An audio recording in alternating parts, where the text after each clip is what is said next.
What's up, everybody? So welcome back to Dale Does It All. So I am closing the pool this year for the season, and I figured I'd go ahead and just make a quick video out of it. So our pool is a free shape pool. It's about 19,000 gallons. So what I do every year is I start with ordering a closing kit or winterizing kit from In the Swim.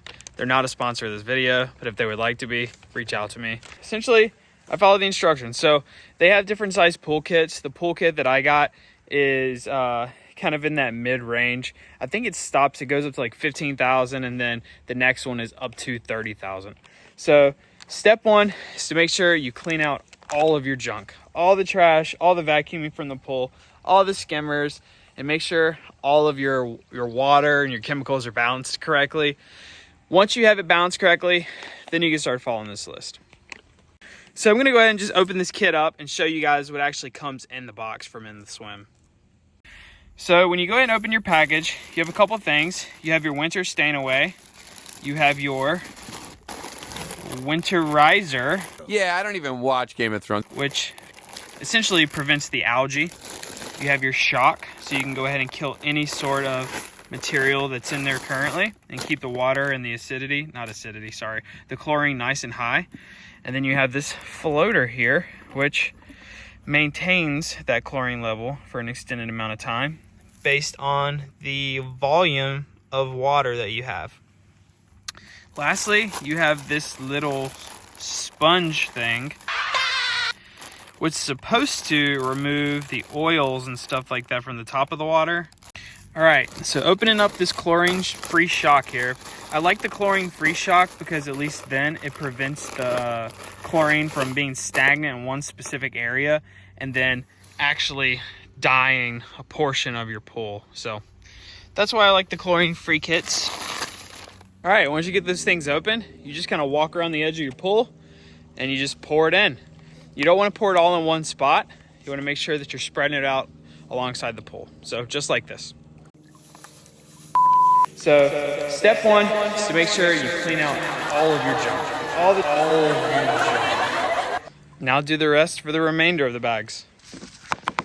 So now that we finished putting in the non-chlorine additive, now we'll go ahead and wait 30 minutes and let that cycle a little bit before we add any additional chemicals. All right, so it's been 30 minutes. Now we're gonna go ahead and throw in the Winterizer.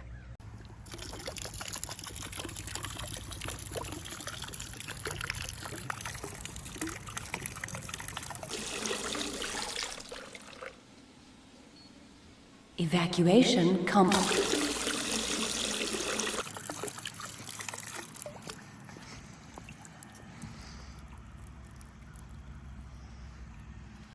All right, so up next is the winter stain away. So it says on the directions that it needs to be 15 ounces of product per 10,000 gallons of water.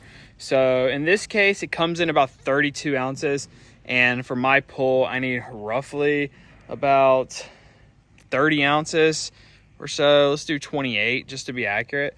So if we've got 32, that means we're gonna have 4 ounces left in the bottle when we finish if we added the exact amount. It probably doesn't have to be that specific, but I'm trying to do the right thing here, so.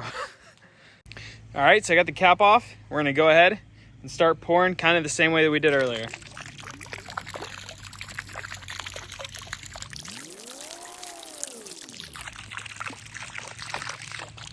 All right, let's see how much I got left.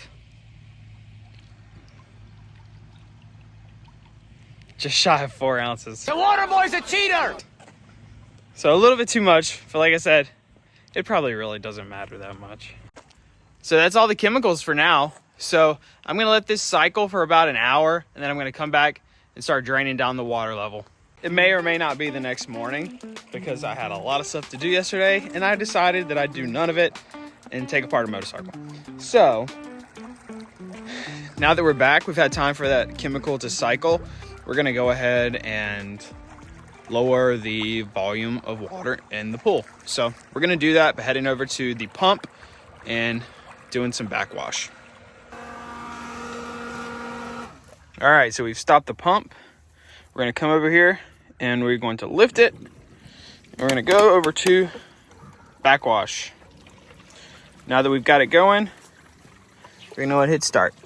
In order to just get the water out, I could go ahead and turn it straight to waste, but I'd rather go ahead and just clean that filter now. Really good, since this is gonna be the last time that it's running for the year. So you'll see the water coming out and slowly turning from a green or dark brown to a nice clear kind of color.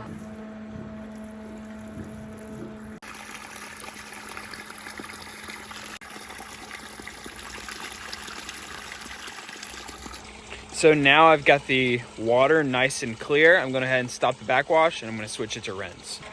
All right, stopping the pump again.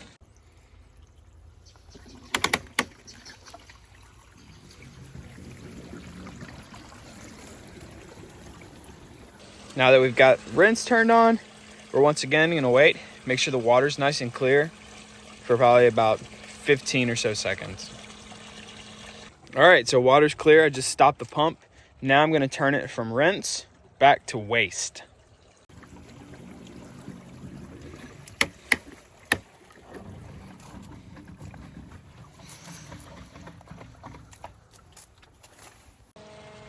All right, so now that the water's wasting, what we wanna do is we wanna make sure that the water isn't coming from the actual skimmers, because as soon as that water level drops below the skimmers, then it's gonna start sucking air. You're sucking up our air. That's American. So we want to make sure that we turn that valve to the actual floor drains, the bottom of the pool, so that way the water's coming from the bottom of the pool and it won't start sucking in that air like we talked about.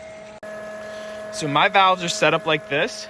You have the actual pool bottom drain right here, the floor drain, and then you have the two skimmers. So I'm going to go ahead and shift this valve to block the skimmer side.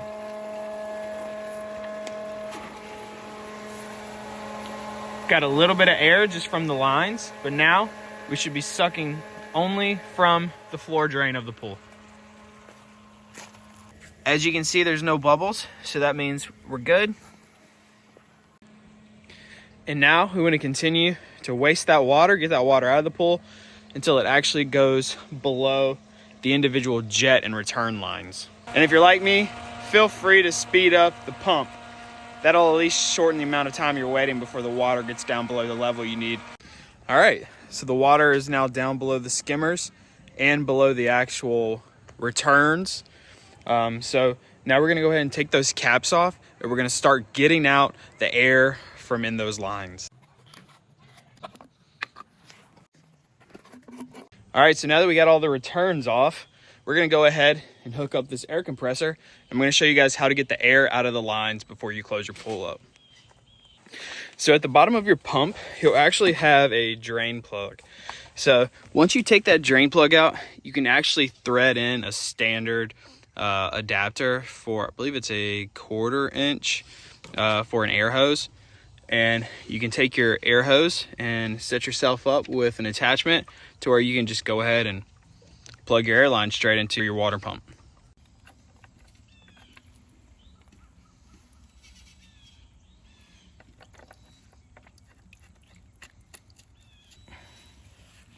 We've got our plug inserted.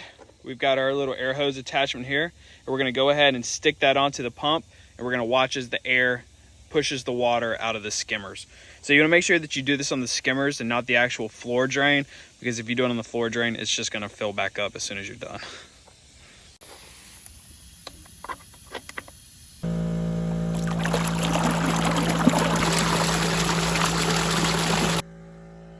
So these things have these little tabs. You just have to essentially push it up, and that'll give you enough that way you can pop it to the side and just pull it straight out.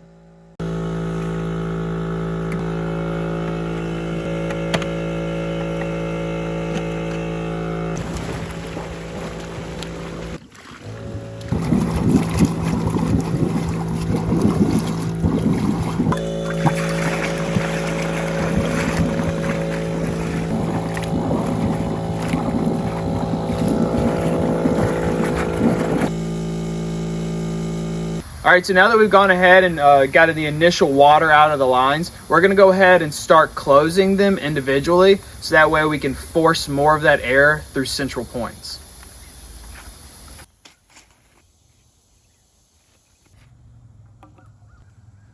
Now that we've got those 2 points plugged up, we're gonna go ahead and connect the hose again with just the one uncovered and get all that water to push out that way.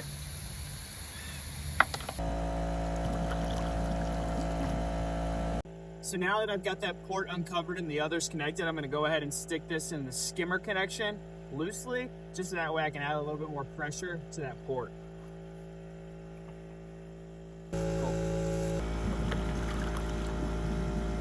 All right, now that we've got the individual ports uncovered, we're gonna go ahead and stick this in each of the 2 skimmer buckets, and we're gonna go ahead and plug those as well.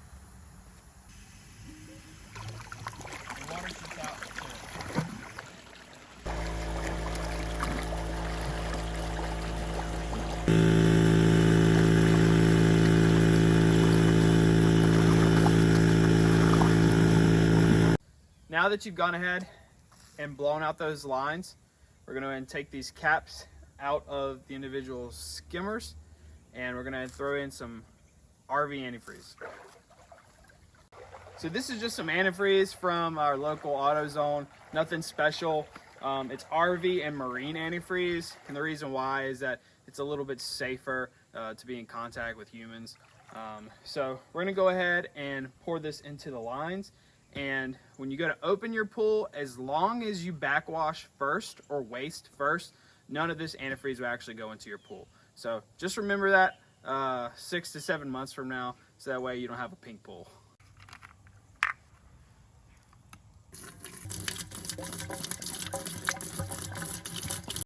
All right, now for the second one.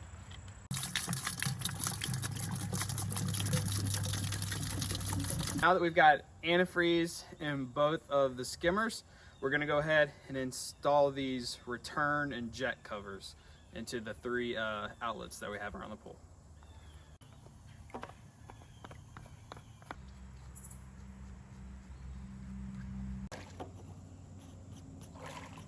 So now that we've got the water blown out of these lines, we can go ahead and start pulling all the plugs. So this one we already pulled to put in our port. Now this one is going to be on the other side. We'll go ahead and pull that as well, so that way that can drain.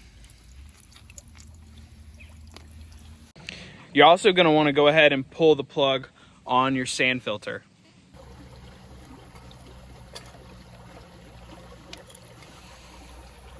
Next, you want to go ahead and unscrew your pressure gauge and pull that as well.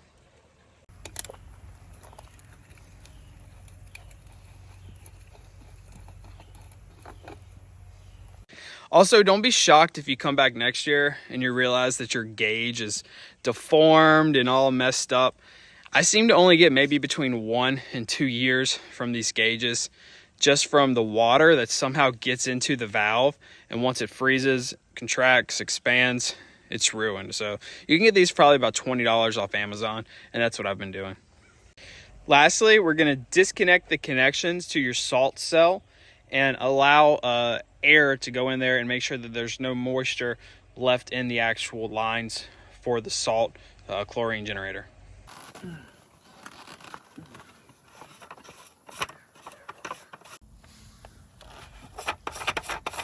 All right, so now with all of those plugs out and the salt cell disconnected just enough to allow air into the lines, that's it for the amount of plugs that we need to take out.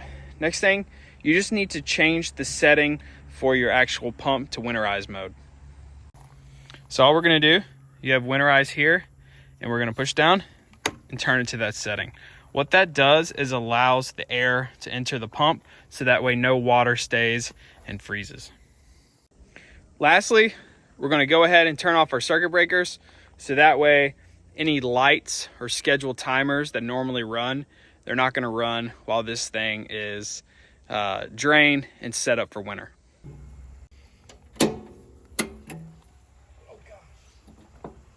All right, so now that we've got all of those things capped, plugged, antifreeze in, we're gonna go ahead and we're gonna take our vent with our pre-filled chlorine tabs, and we're gonna go ahead and drill the holes that matches the volume of water that we've got.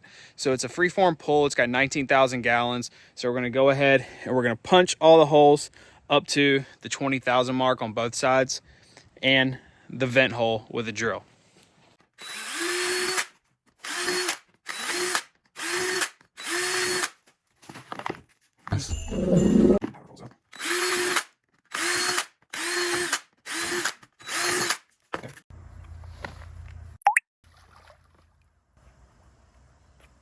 All right, so now that we're done with those steps, we're gonna go ahead and stick this thing in. It is called a Gizmo.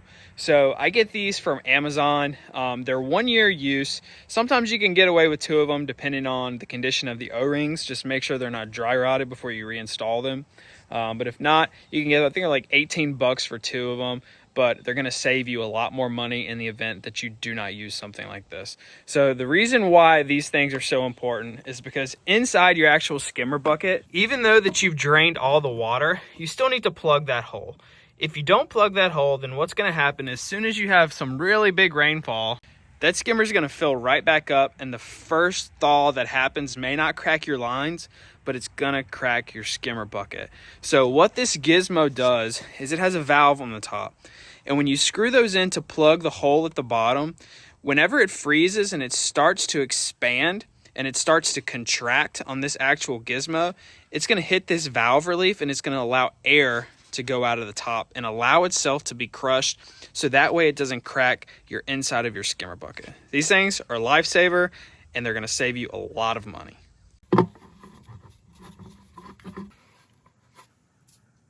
Quick and easy. Now for the second one.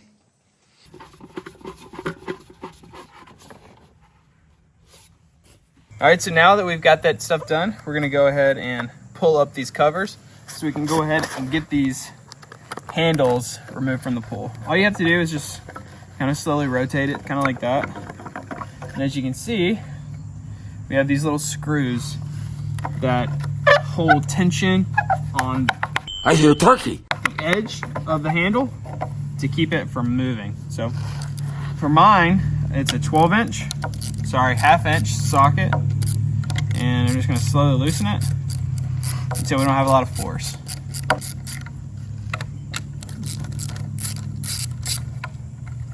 These don't have to be removed completely, just enough so that way the actual block that's holding the tension will kind of fall back to the bottom. The way you do that, it's like that. Now, you should be able, go ahead, pull it loose.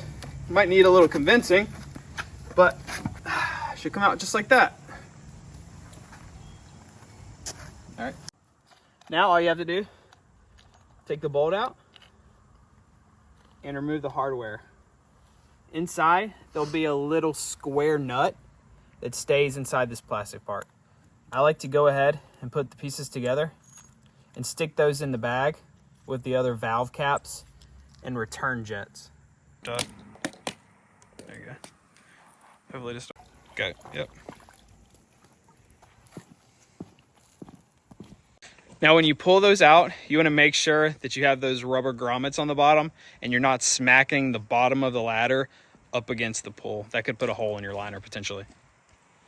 All right guys, now that we have done everything short of putting on the pool cover, now it's time for the most important part. And you want to really make sure that you take care of this because it really does a lot for your pool. So one thing before you actually go ahead and start unfolding your cover is make sure that all of your anchors that are put into your concrete coping are extended so that way you can hook the metal hooks of the cover into place. As you can see, I already have these extended, and we use a impact gun to do that, but you got to be very, very careful that this thing is not seized in any way because that impact gun will actually remove them from the concrete. So something you can do to prevent that is to go ahead and just spray some either PB Blaster. Again, PB Blaster, you haven't sponsored any of my videos, but I've said your name like 3 times, so please sponsor my next video.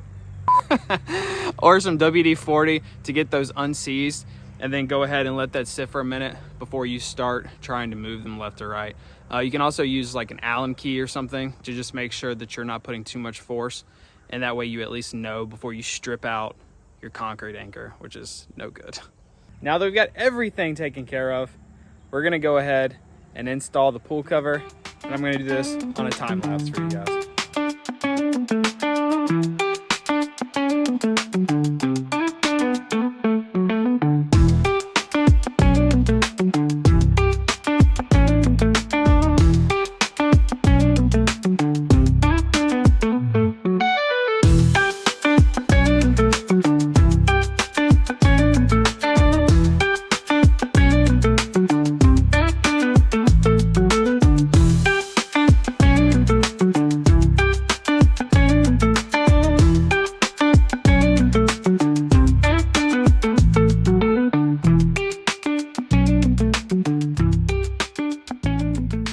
All right, so now that we've got those started, just along the lines around the actual outside of the pool, we've got them in the right locations.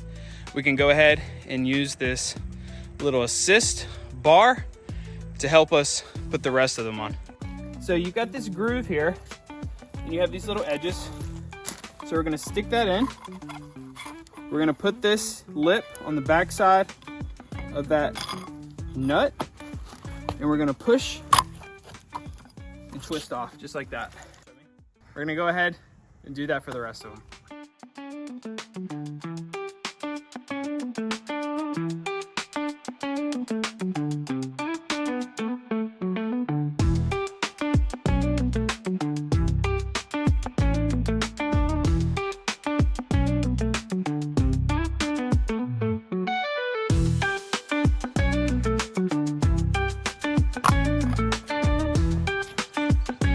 All right, so the pool cover is on. It is in position. Take a look. As you can see, we've gone ahead and put all of those individual spring straps on to each of these anchors. It probably took about 30 minutes with me and another person helping. But overall, it's pretty quick, pretty easy, and definitely something that once you do the first time, it's not a big deal. You can easily do it yourself. So now we're just gonna take all these things, put them in storage, but I'm sure you guys don't wanna see that. But thank you for watching the video. Subscribe if you guys wanna see more content related to pools. You know, I've got some videos coming up for repair of our Aquabot robot that needs some tracks on it, and also a new drive motor. So subscribe, follow. Dale does it all. Thanks guys, see you later.